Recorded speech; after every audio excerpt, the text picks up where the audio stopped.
సరే రాజకీయంగా ప్రెజర్స్ని ఎదుర్కొని తగ్గాల్సి వస్తుందా లేదంటే కారణాలు ఏదైనా చట్టరీత్యా నిదానంగా ముందుకెళ్ళాలి తప్పితే దూకుడుగా వెళ్ళకూడదు అన్న చంద్రబాబు నాయుడు గారి ఫార్ములా ప్రకారం ముందుకెళ్తున్నారా ఆయన మెతకతనాన్ని ఆయన అభివృద్ధి పనుల్లో ఆయన నిమగ్నం అవడాన్ని అనుకూలంగా మలుచుకుంటున్నారా సరే ఇవన్నీ ఒకెత్తైతే కృష్ణా జిల్లాలో ముఖ్యంగా గత వైసీపీ టైంలో ఏదన్నా ఒక జిల్లాలో అత్యధికంగా టీడీపీ అధినేతని పర్సనల్గా టార్గెట్ చేసిన నాయకులు ఎవరైనా ఉన్నారంటే అది కృష్ణా జిల్లాలోనే అంటే ఒక రకంగా చంద్రబాబు నాయుడు గారికి పిల్లనిచ్చిన మేనమామ జిల్లాగా ఎన్టీఆర్ జిల్లాగా కూడా మార్చారు కాబట్టి మొత్తం కృష్ణా జిల్లాలో గొప్పవారంతా పుట్టిన ఒక జిల్లాగా ముఖ్యంగా భాష పట్ల ఎన్టీ రామారావు గారు లాంటి వాళ్ళు తెలుగు జాతికి ఒక గర్వకారణంగా నిలిచిన జిల్లాగా కృష్ణా జిల్లాలో వాళ్ళందరికీ కూడా పార్టీలు ఏదైనా కొంచెం ఆ భావజాలం అది చాలా స్ట్రాంగ్గా ఉంటుంది అలాంటి నాయకులు అలాంటి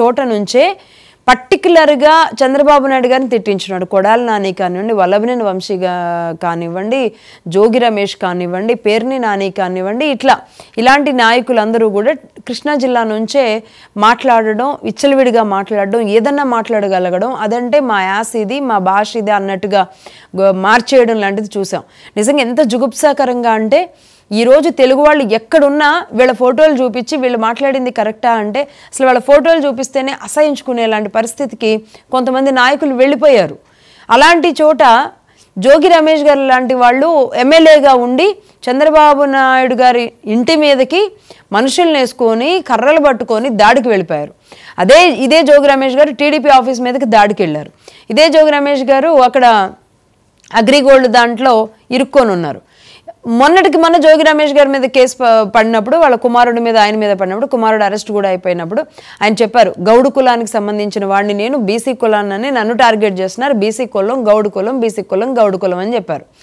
అదే అంటే మరి అందువల్ల మరి అందరూ మెతకబడ్డారో మరి ఈ కార్యక్రమానికి ఆయనే కరెక్ట్ అయిన పర్సన్ అనుకున్నారో నూజివీడులో గౌతు లచ్చన్న గారి కార్యక్రమానికి గౌతు శిరీష గారు MLA TDP MLA Gouthu Lachanna గారి మనవరాలుగా కూడా అటెండ్ అయిన ఆ కార్యక్రమానికి పార్థసారథి గారు ఇదే నూజివీడులో వైసీపీ ఎమ్మెల్యేగా అక్కడ గెలిచి మంత్రిగా కూడా బాధ్యతలు తీసుకున్న వైసీపీ నుంచి వచ్చిన నాయకుడిగా ఆయన మంచి పేరు తెచ్చుకొని ఇదే జోగి రమేష్ గారిని కూడా ఆ కార్యక్రమాన్ని పిలిచినప్పుడు మరి ప్రోటోకాల్ లేదా ఒక మంత్రి వెళ్ళే కార్యక్రమానికి ఎవరెవరిని పిలుస్తున్నారో మంత్రి గారికి తెలియదా గౌతు లచ్చన్న గారి మనవరాలికి తెలియదా అక్కడ ఉన్న నాయకులకు తెలియదా గౌడు కార్పొరేషన్ చైర్మన్ గురుమూర్తి గారికి తెలియదా కొనకళ్ళ నారాయణ గారు ఆయనకి తెలియదా మరి నూజివీడు నాయకులకు తెలియదా అక్కడ ఉన్న క్యాడర్కి తెలియదా పైనున్న నాయకులకి స్టేజ్ మీద ఉన్న నాయకులకి ఆ ప్రచార రథం మీద ఉన్న నాయకులకి ఎవ్వరికీ తెలియదా కానీ కార్యకర్తలు మాత్రం సిగ్గుతో తలదించుకొని ఇలాంటి వాళ్ళ కోసమా యుద్ధం చేసింది ఇలాంటి వాళ్ళ మీద యుద్ధం చేసింది ఈరోజు వాళ్ళని పైకెక్కించి జేజేలు పలుకుతుంటే కార్యకర్తలుగా మేము కింద ఉండి ఇలానే వీళ్ళకి సలాములు కొట్టాలా అనేలాంటి ఘోరమైన పరిస్థితికి నిన్న నూజివీడులోని కార్యకర్తలు టీడీపీ కార్యకర్తలు వెళ్ళిపోయిన పరిస్థితి ఉంది రైట్ దీనికి సంబంధించి మాట్లాడదాం మరి గురుమూర్తి గారు వస్తారు అనుకున్నాం ఫోన్ లైన్లోకి బట్ ఆయన వస్తున్నట్లు లేరు గౌతు శిరీష గారికి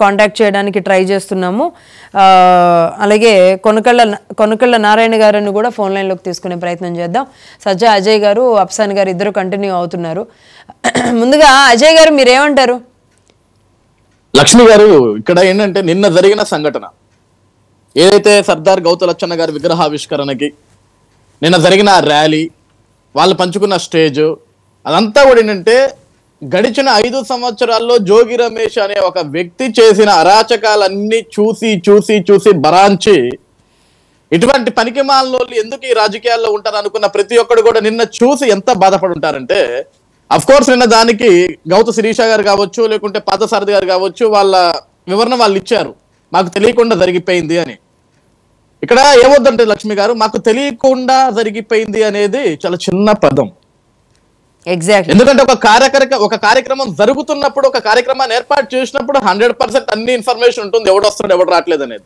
అవును అంత వేగంగా మనం ఏం వెళ్ళిపోం ఈ రోజు నేనేమి మాకు నాయకుల్ని తప్పు పట్టాలనో లేకుంటే వాళ్ళ మీద బురద వేయాలనో కాదు నాది ఈ రోజు నిన్న వీళ్ళు సాయంత్రం వివరణ ఇచ్చారు మేడం కానీ ఈ పార్టీకి డ్యామేజ్ ఎంత జరిగి ఉండాలి అవును ఎంతమంది కార్యకర్తలకి బాధ ఉండాలా ఎందుకంటే స్వయాన మేము ప్రేమించే నాయకుడు ఈ ప్రపంచం మెచ్చే నాయకుడు నారా చంద్రబాబు నాయుడు గారి ఇంటి మీదకి మంది మార్బలంతో వెళ్ళి దాడులు చేయడానికి వెళ్ళి ఇష్టానుసారంగా మాట్లాడిన వ్యక్తి జోగి రమేష్ అవును. ఆ రోజు చంద్రబాబు నాయుడు ఇంటి మీద దాడి చేయడానికి వెళ్ళినందుకే కదా ఆడికి మంత్రి పదవి ఇచ్చిన జగన్మోహన్ రెడ్డి గారు వెంటనే పిలిచి చాలా అద్భుతంగా దాడి చేయడానికి వెళ్ళావురా నువ్వు అని. ఈరోజు అటువంటి ఒక వ్యక్తి మా నాయకులతోటి ఒక స్టేజ్ను పంచుకుంటే ర్యాలీగా వెళ్ళి ఒకటే వాహనం మీద కలిసి ముగ్గురుగా ఇట్లా స్నేహపూర్వకంగా వెళ్తుంటే మాకు ఎలా ఉంటుంది? అఫ్ కోర్స్ మీకు నచ్చలేదు, మీరు నచ్చకపోయినా సరే అక్కడే ఉండాల్సి వచ్చింది. అది పార్టీ కార్యక్రమం కాదు, ఒక కుల సంఘానికి సంబంధించిన కార్యక్రమం, లేకుంటే ఒక విగ్రహ ఆవిష్కరణకి సంబంధించిన కార్యక్రమం అయి ఉండొచ్చు. ఈరోజు నేనేమంటానంటే లక్ష్మి గారు, ఇక్కడ జోగి రమేష్ అనే ఒక వ్యక్తి అక్కడ కనపడంగానే నాలాంటి వాడైతే ఏం చేస్తారో తెలుసా మేడం, నేను పవర్ లో ఉన్నా పవర్ లో లేకపోయినా సరే నాకంటే ఒక వెహికల్ ఉంటుంది, నాకంటే ఒక బండి ఒక కారు ఉంటుంది, నేను ఆ ప్రచార రథం ఎక్కను, దిగి నడుచుకుంటూ పోతా, విగ్రహావిష్కరణకు వెళ్తా. అటువంటి పనికిమాల పక్కన నించోని నాకు అవసరం లేదు. ఎందుకంటే నించోని ప్రజల్లో నేను మళ్ళీ ఒక కొత్త మెసేజ్ ఇవ్వాల్సిన అవసరం నాకు లేదు. నేను ఆ పార్థసారథి గారు కానీ, కొనకల నారాయణ గారు కానీ, శిరీషమ్మ గారు కానీ వీళ్ళందరూ కూడా అదే వాహనం మీద దిగి బయటికి వస్తే అది కదా న్యూస్ అయ్యేది. ఎందుకమ్మా మీరు దిగుతున్నారు? పార్థసారథి గారు అంటే జోగి రమేష్ గారిని అనుకునే ఉన్నారు. సరే, వాళ్ళు వైసీపీ నాయకులు, వైసీపీ వాసనలు అనుకోవచ్చు. కానీ ఇక్కడ అసలు అక్కడున్న నాయకులందరూ ముక్కును వేలేసుకునేలాంటి పరిస్థితి అయింది గ్రౌండ్ లో ఉన్న నాయకులందరికీ. అజయ్ గారు, శిరీష గారు ఎన్ని విషయాల్లో కన్నీటి పర్యంతమయ్యారు. శిరీష గారికి కాల్ చేయండి ఫోన్ లైన్ లోకి. శిరీష గారు సీదిరా అప్పలరాజు గారు పెడుతున్న కొన్ని ఇబ్బందుల పట్ల ఎన్నిసార్లు ఆవిడ కన్నీటి పర్యంతమయ్యారు మహిళగా. అవును, అంటే ఇక్కడ లక్ష్మి గారు 2019 నుంచి 24 వరకు నాకు తెలిసి ఆంధ్రప్రదేశ్ రాష్ట్రంలో పోరాట స్ఫూర్తితోటి, ఎందుకంటే మేము ఒక శివంగిలాగా చూసాం శిరీష గారు, ఒక పోరాట స్ఫూర్తి. సీదిరి అప్పలరాజు ఎంత వేధించినా, ఒక మంత్రిగా అతను ఎంత రాజకీయాలు సృష్టించినా సరే కన్నీటి పర్వంతం అయ్యారు, అక్రమ అరెస్టులకు గురయ్యారు. కానీ ఏ కార్యకర్తకి కష్టం వచ్చినా సరే అర సెకండ్ కూడా ఆకుండా వెళ్ళి కార్యకర్త ఇంటి ముందు నిల్చున్నాయి శిరీషమ్మ. అవును, ఈ రోజు నేను కేవలం ఒక శిరీష గారిని ఇక్కడ ఏం తప్పు పట్టట్లేదు లక్ష్మి గారు. ఇక్కడ ఏమవుతుందంటే శిరీష గారికి ఒక పాపులారిటీ ఇమేజ్ ఉన్న ఒక పర్సన్, అవును, ఈ జోగి రమేష్ అనేవాడు కూడా ఒక పాపులారిటీ పర్సన్. వీళ్ళిద్దరు ఒక వేదిక మీద కనపడేసరికి ఇదంతా ఒక న్యూస్ అయ్యేది. కానీ రాష్ట్రంలో కనపడక ఎంతమంది చెలిమి స్నేహం చేస్తున్నారు ఈ విధంగా. అవును, వీళ్ళిద్దరు కనపడ్డారు కాబట్టి నేను డిస్కస్ చేశాం. కానీ కనపడని వాళ్ళు ఎంతమంది? ఈ రోజు అదే పార్టీలో 2019 నుంచి 24 వరకు చంద్రబాబు నాయుడు గారు ఇష్టానుసారంగా తిట్టిన వ్యక్తుల్ని ఈ రోజు మేము జాయిన్ చేసుకున్నాం మ్యామ్. ఈరోజు ఎక్కడో దాకా ఎందుకు, కృష్ణా జిల్లాలో మా పక్కన నియోజకవర్గం జగ్గయ్యపేటలో వాసిరెడ్డి పద్మ అనే ఒక వ్యక్తి స్వయంగా చంద్రబాబు నాయుడు గారి మీద కేసు పెట్టి ఈ రోజు ఆవిడ వైసీపీ పార్టీకి రాజీనామా చేసి ఈ రోజు ఒక పక్క చంద్రబాబు నాయుడు గారిని, ఒక పక్క కూటమి ప్రభుత్వాన్ని మెచ్చుకుంటూ జగన్మోహన్ రెడ్డి అనేవాడు ఒక ద్రోహి అనగానే ఆవిడ మేము భుజాన వేస్తున్నాం. ఇంకా ఆవిడ పార్టీ ఏ పార్టీలో కండవా వేసుకోలేదు కానీ బట్ చాలా అద్భుతంగా మాట్లాడేదని మేము చప్పట్లు కొడుతున్నాం. మా దౌర్భాగ్యం అది. రాబోతున్నారని వింటున్నాం టీడీపీలోకి. అదే ఈ రోజు నేను ఏమన్నా అంటే లక్ష్మి గారు, నిన్న జరిగిన సంఘటనలో నిజంగా ఇప్పుడు మనకు ఒక సొంత వాహనాలు ఉన్నాయి, సొంత దేవుడు కాళ్ళు ఇచ్చాడు, అది ఫర్ దూరం అయితే ఒక ఆటోకి పోదాం. అక్కడున్న ఏదైతే ఆ కార్యక్రమాన్ని ఏర్పాటు చేశారో, ఎందుకమ్మా మీరు వాహనం దిగుతున్నారు, ఎందుకు సార్ మీరు వాహనం దిగుతున్నారు, ఏమైంది సార్ అంటే, ఇటువంటి వాడి పక్కన మేము నించోం, అవసరమైతే కాలి నడకన వెళ్తాం. సర్దార్ గౌతులచ్చన్న గారి విగ్రహ ఆవిష్కరణకు అసలు ఇటువంటి వాడు రావటమే దౌర్భాగ్యం. తప్పే ఉంది, తప్పేమీ లేదు. ఎందుకంటే పాపాలు చేసిన వ్యక్తులు, గొప్ప గొప్ప భావాలు ఉన్న వ్యక్తుల విగ్రహాలను ఆవిష్కరించడానికి జోగి రమేష్ లాంటి వాడు పనికి రాడు. వాడు ఏ కులమైనా కావచ్చు, ఏ కులమైనా కావచ్చు. రైట్ అండి. శిరీష గారు అంత మందిలో సరే గౌతులచ్చన్న గారి మనవరాలుగా, అంటే ఆ లెగసీని శ్రీకాకుళంలో ఒక వీరుడుగా, సర్దార్ గౌతులచ్చన్న అని పిలుచుకునే అంత వీరుడిగా మనం గౌతులచ్చన్నను మనం అభివర్ణిస్తాం. కానీ ఆడపిల్ల అవడం వల్లనూ ఏదైనా ఆవిడ ధైర్య సాహసాలు ఎంత ఉన్నప్పటికీ శిరీష గారికి మహిళగా ఆవిడ వీక్నెస్లు కూడా అలాగే ఉంటాయి. కొన్ని సందర్భాల్లో తట్టుకోలేక కన్నిటి పర్యంతమైన మహిళగా, నిజానికి ఒక గుంబనమైన హుందాతనం కలిగిన ఒక అంటే రెస్పెక్ట్ ఇవ్వగలిగిన, రాజకీయాల్లో ఉండి రెస్పెక్ట్ తీసుకోగలిగిన మహిళగా శిరీష గారికి 100% నేను ఏకీభవిస్తా. కానీ ఇక్కడ మనం తప్పబట్టాల్సిన శిరీష గారిని కూడా కాదు లక్ష్మి గారు. అవును, అసలు ఆ కార్యక్రమం ఏర్పాటు చేసిన వ్యక్తులు వాళ్ళకి తెలియదు. ఇప్పుడు శిరీష గారంటే ఎక్కడో పలాస అక్కడ నుంచి వచ్చారు కాబట్టి ఆవిడ పరిస్థితి అది. అయితే ఇంకొకటి, అంతమంది జెంట్స్ ముందు ఒక ఒక మంత్రి కూడా ఉన్నారు, పార్థసారథి గారు లాంటి వాళ్ళు మంత్రి ఉన్నారు, మళ్ళీ corporation caste Gouda corporation chairperson ఉన్నారు, అక్కడ కొనకళ్ళ నారాయణ గారు లోకల్ లీడర్ ఉన్నారు. ఇంతమంది ఉన్న తర్వాత ఆవిడ ఒక్కటి ఎంత ఇష్టం లేకపోయినా తిరస్కరించేలాంటి పరిస్థితి ఆవిడకు ఉండకపోయి ఉండొచ్చు. నిజానికి ఆవిడ తరఫున నేను వకాల్తా తీసుకుంటున్నానని కాదు, కానీ వీళ్ళ తాతద ఇవ్వడం వలన ఈమె ఇలా చేసిందా అనేలాంటి ముద్ర అమ్మకు పడుతుంది, అనేక ఇబ్బందులు. కానీ పార్థసారథి గారు ఎక్కడ మెత్తబడి ఉంటారు? ఒక్క నిమిషం అజయ్ గారు, అప్సన్ గారు. ఒకటి వాస్తవం ఏంటి అంటే, గత కొన్ని నెలలుగా, ముఖ్యంగా కొన్ని రోజులుగా తెలుగుదేశం కార్యకర్తల్లో గూడు కట్టుకొని ఉన్న ఆవేదన, ఆవేశం నిన్న ఈ ఇష్యూ తోటి ఒక్కసారిగా ఫ్లేరప్ అయింది. అజయ్ గారి మాటల్లోనే అర్థమవుతుంది. అంటే ఒక్కసారిగా ఫ్లేరప్ అయింది. గత కొన్ని నెలలుగా అధికార బాధ్యతలు చేపట్టిన నాటి నుంచి కొన్ని నిర్ణయాలు కార్యకర్తలకి రుచించట్ల. కొంతమంది నాయకుల చేర్పులు కానీ, కొంతమంది అధికారుల నియామకాలు కానీ, కొంతమంది నాయకుల కేసులకు సంబంధించి కొంత సాఫ్ట్ కార్నర్ ప్రదర్శిస్తున్నారన్న అభిప్రాయం కానీ 100% కార్యకర్తలను మనోవేదనకు గురి చేస్తుంది అనేది వాస్తవం. ఇప్పటివరకు ఏంటంటే సోషల్ మీడియాలో పోస్టులకు పరిమితమై ఉన్నది నిన్న ఒక్కసారిగా భావవేశానికి కారకం అయిందనేది వాస్తవం. ఇక్కడ కొంత మన వ్యవస్థలో ఉన్న మన సమాజంలో ఉన్న నాయకులకు అంత ధైర్యం రావడానికి గల కారణం ఏంటి? ఇక్కడ మన సమాజంలో కూడా కొన్ని పెడదొరలు నడుస్తూ ఉన్నాయి. ఇవాళ సర్దార్ గౌతు లచ్చన్న గారు కులానికి పరిమితమైన నాయకుడు కాదు. ఆయన శ్రీకాకుళం నుంచి ఎంపీగా నెగ్గుండి తన రాజకీయ గురువైన ఎన్జీ రంగా గారు గుంటూరులో ఓడిపోతే ఆయన ఎంపీగా రాజీనామా చేసి ఇక్కడి నుంచి ఎన్జీ రంగా గారిని తీసుకెళ్ళి అక్కడ ఉప ఎన్నికల్లో నెగ్గించుకొని ఆయన్ని పార్లమెంట్కి పంపించారు. ఎన్జీ రంగా గారిది గౌతు లచ్చన్న గారిది ఒక కులం కాదు. గౌతు లచ్చన్న గారు కులానికి ప్రాధాన్యత ఇలా, కులం కోసం పోరాడిన నాయకుడు కాదు. అటువంటి ఆయన్ని ఇవాళ అల్లూరి సీతారామరాజు గారి విగ్రహం పెట్టాలి అని అంటే రాజులే పెట్టాలి, పొట్టి శ్రీరాములు గారి విగ్రహం పెట్టాలి అని అంటే వయసులే పెట్టాలి, ఎన్టీ రామారావు గారి విగ్రహం పెట్టాలంటే కమ్మవాళ్లే పెట్టాలి. ఇది 100% వాళ్ళ స్థాయిని తగ్గిస్తున్నాం. ఇంకొక మాట ఏమి నడుస్తుందంటే కనీసం ఈ కులాలను గుర్తు చేసుకుని లేకపోతే సమాజం మర్చిపోద్ది అంటున్నారు. సమాజం వాళ్ళ చరిత్రల్ని వాళ్ళ సేవల్ని అంత తేలిక మర్చిపోదు. కాకపోతే ఏంటంటే కులాల మాటున ఈ కులం అనే ఒక ఎమోషన్ కాదు, విగ్రహాల వరకు ఇది బాగానే ఉంటుంది. మళ్ళీ టీడీపీలో ఇంకొక విషయం వస్తే, అంటే ఇప్పుడు ఇంకో చర్చ నడుస్తుంది, ఇదే కులానికి సంబంధించి టీడీపీలో పదవులు రావు, ఇదే కులానికి సంబంధించిన వాళ్ళు టీడీపీలో ఫైటింగ్లు చేయడానికే సరిపోతారు, ఇలాంటిది. ఇక్కడేమో ఈ రకమైన ఇది నడుస్తుంది. ఇక్కడేమో సరే చంద్రబాబు నాయుడు గారు బీసీలో లేదంటే మిగతా కులాల పట్ల ఆయనకున్న ఇదో ఈ కులం విషయంలో భయం కానివ్వండి అలా దూరం పెడతారు. ఇవాళ ఏం జరిగింది, గౌడ సంఘం ఆధ్వర్యంలో గౌతు లచ్చన్న గారి విగ్రహావిష్కరణ మొదలు పెట్టుకున్నారు. వాళ్ళు ఈ జోగి రమేష్ని పిలిచే బదులు పక్కనే గుంటూరు జిల్లాలో ఆర్థిక శాఖ మంత్రి అనగాని సత్యప్రసాద్ గారు ఉన్నారు కదా, అదే సామాజిక వర్గం కదా, ఆయన్ని పిలుచుంటే ఎంత గౌరవం ఉండేది. అది కె కృష్ణమూర్తి గారి కుటుంబం నుంచి శ్యామ్ ఉన్నాడు కదా ఎమ్మెల్యే, ఆయన్ని పిలుచున్నట్టయితే ఎంత గౌరవం ఉండేది. ఇవాళ ఆ సామాజిక వర్గంలో జోగి రమేష్ ఒక్కడే కాదు ఉంది. ఇవాళ ఇటువంటి ఉన్నత స్థానానికి చేరున్న నాయకులు చాలా మంది ఉన్నారు. పక్కనే పెడన్న శాసనసభ్యుడు కాగిత కృష్ణప్రసాద్ ఉన్నారు, ఆయన రాలేదు.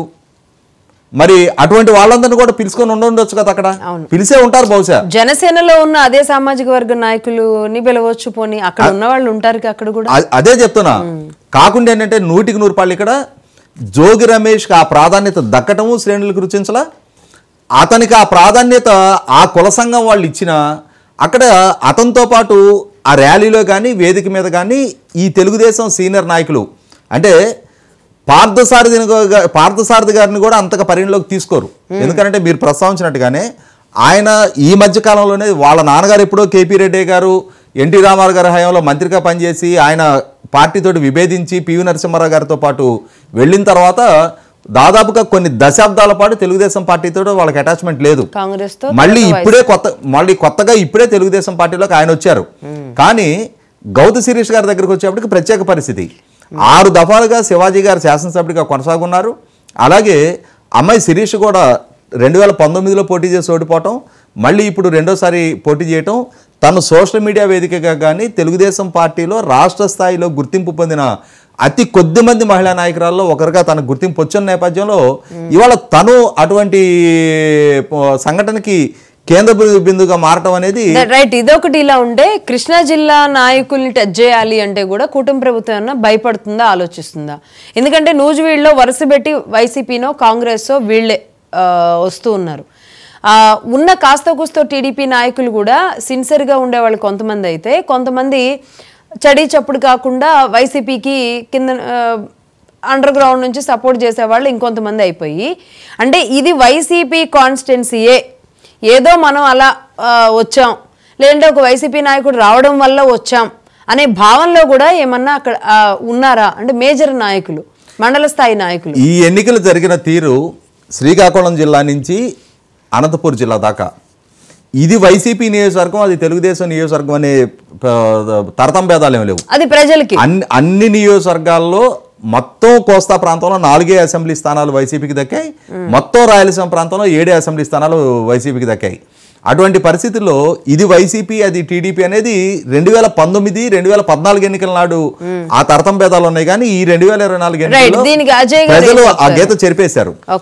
ఇటువంటి ఒక్క మాట, ఇటువంటి పరిస్థితుల్లో ఖచ్చితంగా జరిగింది దిద్దుకోలేని తప్పు.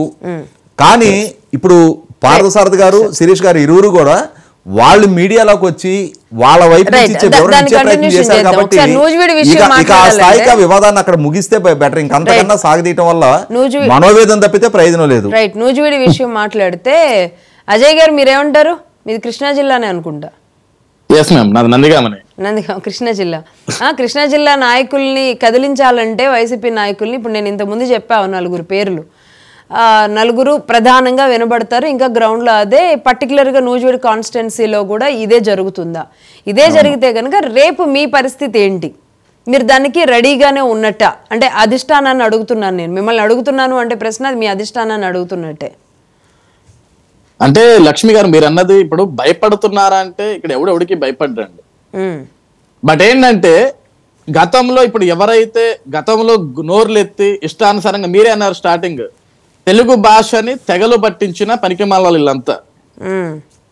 ఒకప్పుడు కృష్ణా జిల్లా అంటేనే ఆ నీటిలో ఎక్కువ పవర్ ఉంటుంది, ఎవరో వాళ్ళ మాటకారులు చాలా అద్భుతంగా మాట్లాడతారని పేరు నేను చాలా సార్లు విని ఉంటా. చాలా మంది పెద్దవాళ్ళు చాలా అద్భుతమైన ప్రసంగాలు ఇచ్చేవాళ్ళు, ఇదే కృష్ణా జిల్లాలో పుట్టిన వాళ్ళంతా కూడా. కానీ ఈ రోజు కృష్ణా జిల్లా పేరు వింటే ఏమైపోయిందంటే అది ఒక బూతు జిల్లారా అన్నట్లుగా మారిపోయింది. అంత అద్భుతంగా తీసుకొచ్చారు ఈ నాయకులంతా కూడా. గడిచిన 5 ఏళ్లలో స్వార్థపు జిల్లాగా కూడా మార్చారు ఒక రకంగా, అంటే పార్టీలు వాళ్ళు కలిసి. మా జిల్లాలో ఏమైపోతుందంటే లక్ష్మి గారు, ఎవడు ఏ పార్టీలో అన్నా ఉండండిరా, ఒకవేళ అధికారంలోకి వచ్చిన తర్వాత అందరినీ కాపాడుకుందాం. కాపాడుకుంటే ఏమీ లేదు, వాళ్ళకు వాళ్ళు బాగుపడతారు అంతే.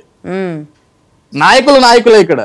నేను ఇక్కడ ఏమంటా అంటే ఒక Telugu Desam party, Janasena party, BJP party, YSRCP party అని పక్కన పెడితే ఒక కృష్ణా జిల్లా రాజకీయాలకు వచ్చేసరికి ఏమవుతుందంటే మ్యామ్, ఇక్కడ రక్తాలు చిందించి పోరాడేవాడు కార్యకర్త.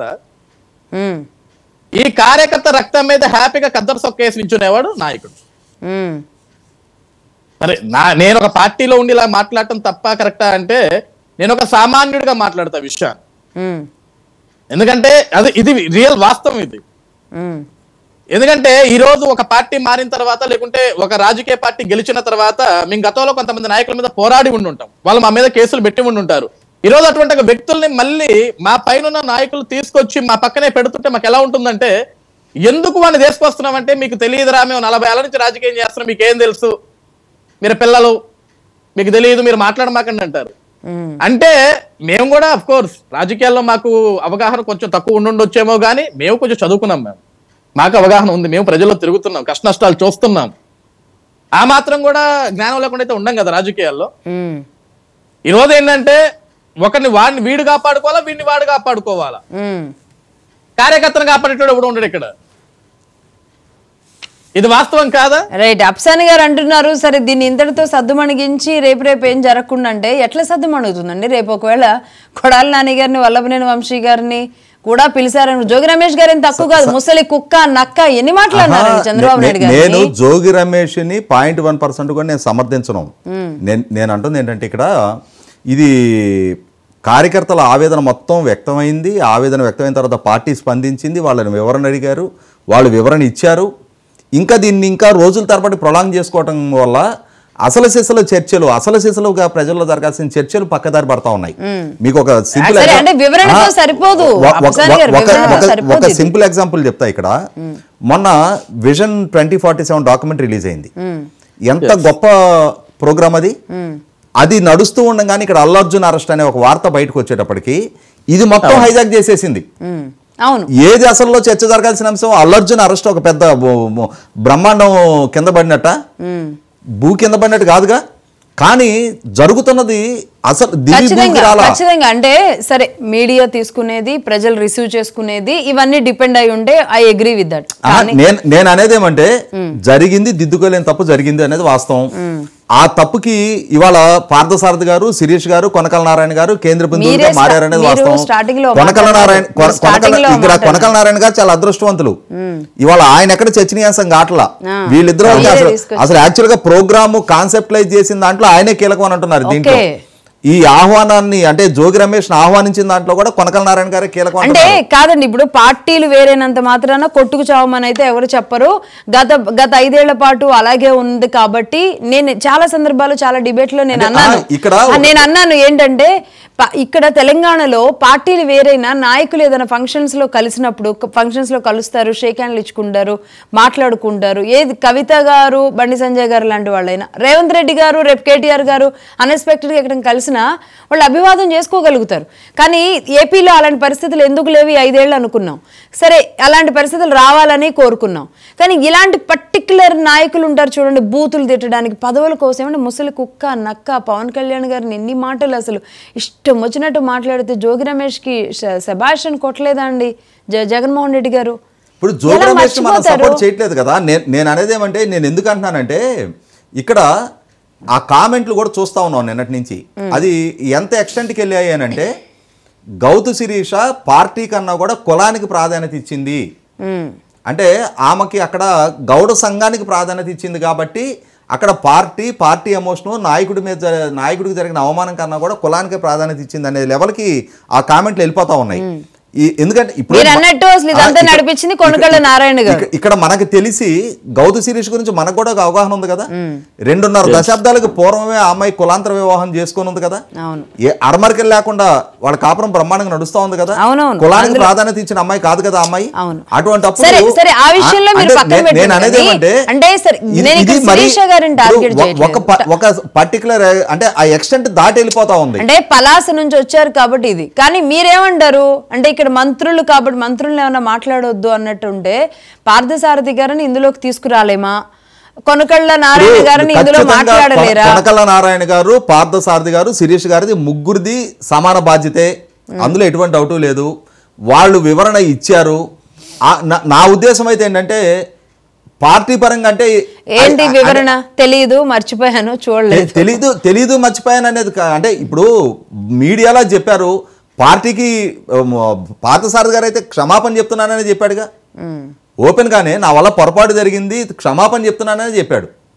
నన్ను పార్టీ ఆదరించింది, నాకు ఈ స్థాయి కల్పించింది, నన్ను చంద్రబాబు నాయుడు గారు గుర్తించి నాకు గౌరవం ఇచ్చారు, నేను క్షమాపణ చెప్తున్నానని చెప్పారు. ఆయన ఏమి సస్పెషల్ ఏం బోలా. శిరీష్ గారు ఇటువంటి పరిస్థితి ఆ ప్రోగ్రామ్ లో చాలా ఉత్సాహంగా కనబడింది. సరే పార్థసారథి గారు బాగానే ఉన్నారు, సరే పాత మిత్రత్వం కాబట్టి ఇప్పుడు కొట్టుకోవాలని వాళ్ళ మొక్కలు ఒకళ్ళు చూసుకోకుండా ఉండొద్దని కాదు. కానీ కొంతమంది నాయకులు ఇంత పచ్చిబూతులు తిట్టిన నాయకులు ఉన్నప్పుడు నాకు తెలిసి శిరీష గారు మనసులో ఇదొక సముద్రం అలల్లాగా ఏం చేయాలని అర్థం కాకుండానే ఉండుంటారు. కానీ అక్కడ ముందుకు రాలేరు, వెనక్కి వెళ్ళలేరు. నడిపించిన వాళ్ళు ఆ ప్రోటోకాల్ అసలు జోగి రమేష్ గారు వస్తున్నారు అనేది ఒక చిన్న పత్రం చేసుకోరా ఇంత పెద్ద కార్యక్రమం చేసినప్పుడు? ఇన్విటేషన్ కార్డులో ఆయన పేరుందంట. ఇన్విటేషన్ కార్డులు మరి అసలు లేవు, వేపించలేదు, ఏదో జరగలేదు అని అంటున్నారు. పేపర్లో వచ్చింది ఇన్విటేషన్ కార్డులో పేరుంది అనేది. ఓకే, ఇన్విటేషన్ కార్డు ఉన్నా మరి అంత పట్టించుకోకుండా ఎలా వెళ్ళారు? నేను ఇందా చెప్పినట్టుగానే ఇదే జోగి రమేష్ గారు మాత్రం చాలా జోష్ గా కనబడ్డారు అక్కడ. అంటే వీళ్ళకి కావాల్సింది ఒకటే లక్ష్మి గారు, ఇక్కడ ఇప్పుడు జోగి రమేష్ అనే వ్యక్తికి అవకాశం దొరికింది. ఇందాక మనమే అంటున్నాం, ఒక రాష్ట్రంలో 2047 అనే విజన్ డాక్యుమెంటరీ గురించి ప్రజలు మాట్లాడుకునే తరుణంలో ఇదంతా కొలాప్స్ అవుతుంది కదా. ఇప్పుడు పేరుని నాని ఒక విషయం, పేరుని నాని దొంగ బియ్యం సరఫరా చేసుకొని దొంగ బియ్యాన్ని నమ్ముకునే విషయం కూడా మనం మాట్లాడుకోవట్లేదు. నిన్న నూజివీడులో జరిగిన కార్యక్రమం గురించి జోగి రమేష్ దాని గురించి మాట్లాడుకుంటున్నాం. ఎందుకంటే వాళ్ళకి కావాల్సింది రెవర్షన్ పాలిటిక్స్. ఈ రోజు నిన్న జరిగిన కార్యక్రమంలో టోటల్ తెలుగుదేశం పార్టీ క్యాడర్ మొత్తం కూడా నిరుత్సాహపడి వాళ్ళందరూ కూడా బాధపడుతుంటే సంతోషపడుతున్న వ్యక్తులు ఎవరైనా ఉన్నారా అంటే వైఎస్ఆర్సీపీ. మీరు కొట్టుకు సావండ్రా, మాకు కావాల్సింది ఇదే. టు బి ఫ్రాంక్, ఈ రోజు మహాన్యూస్ ద్వారా చెప్తున్నాను లక్ష్మి గారు, ఒక కార్యక్రమాన్ని ఇప్పుడు అది కుల సంఘమైన కార్యక్రమం కావచ్చు, లేకుంటే విగ్రహావిష్కరణ కార్యక్రమం కావచ్చు, నాయకులు పిలవటం నేను తప్పపట్టను, లేకుంటే రాజకీయ నాయకులు ఇతర పార్టీలలో ఉంటే కొట్టుకు సావండి కూడా నేను చెప్పను. శత్రుత్వాలు ఎవరికి అవసరం లేదు, అందరూ మిత్రులుగానే ఉండాలి. మ్యామ్, వైఎస్ రాజశేఖర్ రెడ్డి గారు చంద్రబాబు నాయుడు గారు స్నేహం ఏ విధంగా ఉండేదో మా అందరికీ తెలుసు. అవును, అసెంబ్లీలో ఎంత మాట్లాడుకున్నా సరే, బయట ఒక ఫంక్షన్ లో కలిసినప్పుడు ఇద్దరు చాలా స్నేహపూర్వకంగానే మాట్లాడుకునే వాళ్ళు. కానీ అలాంటి ఒక ఫ్రెండ్లీ రాజకీయాన్ని సర్వనాశనం చేసింది ఎవరండి? వైఎస్ జగన్మోహన్ రెడ్డి. అతను వచ్చిన తర్వాత దిక్కుమాల రాజకీయాలన్నీ మొదలైనాయి.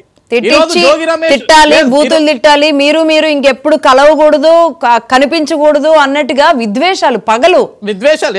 ఈ రోజు జోగి రమేష్ వస్తే మా నాయకులతో కనపడితే మాకు ఎందుకు ఇంత కోపం వచ్చింది అంటే, జోగి రమేష్ అనే ఒక వ్యక్తి గౌరవ చంద్రబాబు నాయుడు గారిని మాట్లాడిన మాటలు, గౌరవ పవన్ కళ్యాణ్ గారిని మాట్లాడిన మాటలు, గౌరవ లోకేష్ గారిని మాట్లాడిన మాటలు అసలు ఇంత లేదు అంత లేదని ఎన్ని మాటలు మాట్లాడేటంటే, అటువంటి ఒక పరికిమాల్లోని మా నాయకుల పక్కన చూస్తే ప్రతి ఒక్క కార్యకర్తకి కూడా ఆవేదన ఉంటుంది.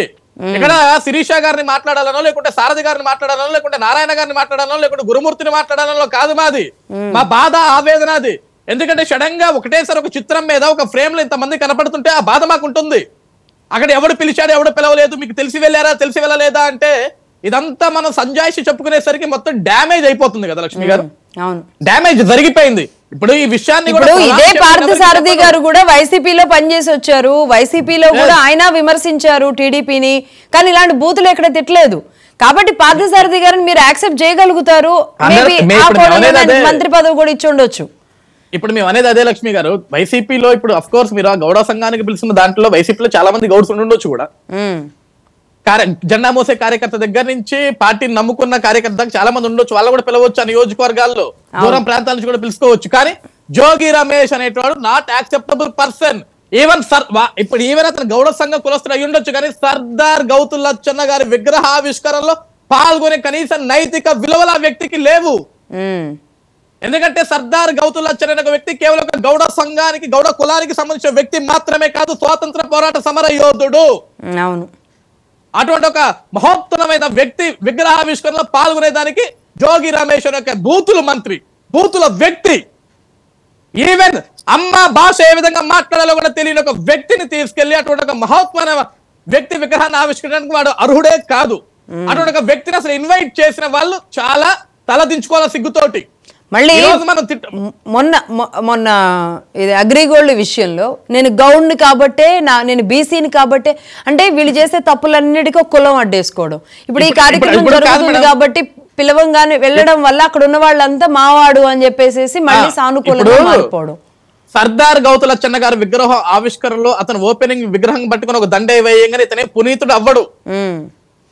నువ్వు అవినీతి పరుడువే, నువ్వు తప్పు చేసినవాడు తప్పే, కానీ ఇతను తప్పు చేసి దొరికినప్పుడు, అవినీతి కేసులో దొరికినప్పుడు నేను ఒక గౌడు కులస్తుణ్ణి, నువ్వు మంత్రిగా ఉన్నప్పుడు నేను గౌడు అని చెప్పలేదే, చంద్రబాబు నాయుడు ఇంటి మీద దాడి చేయడానికి వెళ్ళినప్పుడు నేను గౌడు అని చెప్పలేదే, చంద్రబాబు నాయుడు గారిని ముసలి నక్క ముసలి కుక్క అని మాట్లాడినప్పుడు నేను గౌడు అని చెప్పలేదే, లోకేష్ గారిని విమర్శించినప్పుడు నేను గౌడు అని చెప్పలేదే, పవన్ కళ్యాణ్ గారు 3 పెళ్లిల గురించి మాట్లాడినప్పుడు నేను గౌడు అని చెప్పలేదే.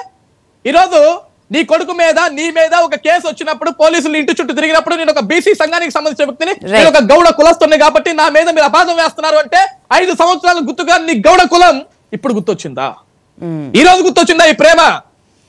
రైట్, ఈ బూతులు మాట్లాడినప్పుడు ఇదే గౌడు కులం తలదించుకుంటుంది అని ఎప్పుడో ఆలోచించి ఉండరు. నిజంగా ఇప్పుడు ఈ షో గానీ లేకపోతే ఆయన తీరు గానీ చూసిన గౌడు కులస్తులంతా, నాట్ ఓన్లీ గౌడు కులస్తులండి, ఏ కులానికి సంబంధించిన వాళ్ళైనా సరే ఇలాంటి వాళ్ళు మరి మా కులంలో పుట్టి మా కులం పరువు తీస్తున్నారంటే ఇలాంటి వాళ్ళని ఆ కులానికి పుట్టారు కాబట్టి మా కులమే అని చెప్పేసి పూసుకుంటారా, రాసుకుంటారా? ఈ సంస్కృతి ఒకటి మారితేరాలి మనకు సమాజంలో. సమాజం కోసం, రాష్ట్రం కోసం, దేశం కోసం పాటుపడ్డ మహోన్నత వ్యక్తుల్ని కులాలకు పరిమితం చేసి అదొకటి దాన్ని అడ్డం పెట్టుకొని ఈ రోజు పిచ్చబూతులు, పిచ్చ పనులు, అక్రమాలు, అడ్డగోలు వ్యాపారాలు అన్ని చేసిన వాళ్ళు ఇది చేసుకోవడం వాళ్ళ స్థాయిని కులాల స్థాయికి పరిమితం చేస్తారు. రెండోది. మూడోది, ఈ పార్టీలో ఉన్న నాయకులు అంటే ఎవరెవరిని మీరు ప్రాథమిక శత్రువులుగా గుర్తిస్తారు అంటే ఎప్పుడు అంటే వాళ్ళని ఏమంటారు పర్మనెంట్ శత్రువులుగా ఎప్పటికీ కూడా ఎవరిని గుర్తిస్తారు, లేదంటే తాత్కాలిక శత్రువులుగా ఎవరిని గుర్తిస్తారు, క్యాడరు ఇలాంటి వాళ్ళని తీసుకున్నప్పుడు ఎలా ఫీల్ అవుతూ ఉంటుంది, జెండా మోసిన కార్యకర్త ఎలా ఎన్ని దెబ్బలు తిని కాళ్ళు ఇరిగి చేతులు ఇరిగి తలలు పగిలిన వాళ్ళు ఎంతమంది ఉన్నారు. ఆయన బండారు వంశీ వస్తారు, ఆయనకి మొత్తం ఈ జా అంతా కట్ అయిపోయిన ఇన్సిడెంట్స్, తనకి చెయ్యిరిగి చేతిలో రాడ్ వేస్తుంది.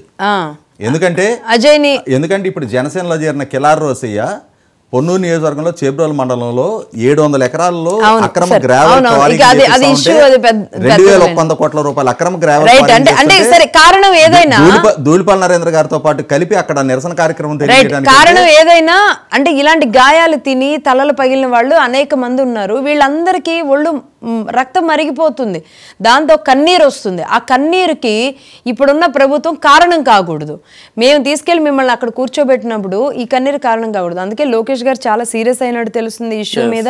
మరి ఈ వివరణ ఎంతవరకు అధిష్టానాన్ని సాక్రిఫైస్ చేసింది, రేపు మళ్ళీ జరగకుండా మరి ఎలాంటి చర్యలు తీసుకుంటారు, ఎలాంటి దిద్దుబాటు చర్యలు అనేది తీసుకుంటారు. పర్టికులర్గా కొన్ని నియోజకవర్గాల్లో ఇంకా వైసీపీ వాసనలు, వైసీపీ హవానే నడుస్తున్న చోట మరి ఏం చేయబోతారు. అందరం ఒకటే అనే